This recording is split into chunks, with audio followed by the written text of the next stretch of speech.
सोचे असांखे उहो शऊर ऐं उहो रुझान पैदा करिणो आहे यंगर जनरेशन लाइ त प्रिजर्वेशन केतिरी इम्पोर्टेंट आहे। इन करे असां उन्हनि खे डिफरेंट नमूने सां गाइड कंदा आहियूं ऐं प्रिज़र्व बि कंदा आहियूं।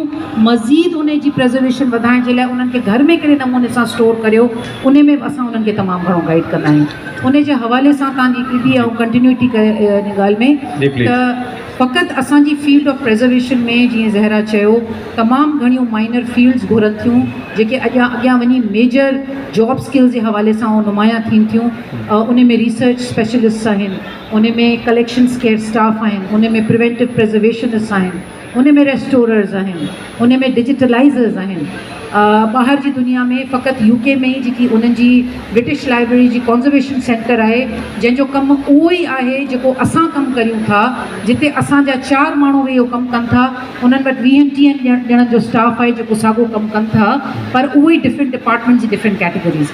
त इन में तमामु घणी जॉब इनहेंसमेंट्स आहिनि, तमामु घणियूं फील्ड्स अॻियां वञी कॉन्ज़र्वेशन ऐं प्रिजर्वेशन में खुलनि थियूं ऐं दुनिया में मौजूदु आहिनि जेके पाकिस्तान में अनफॉर्चुनेटली न आहिनि।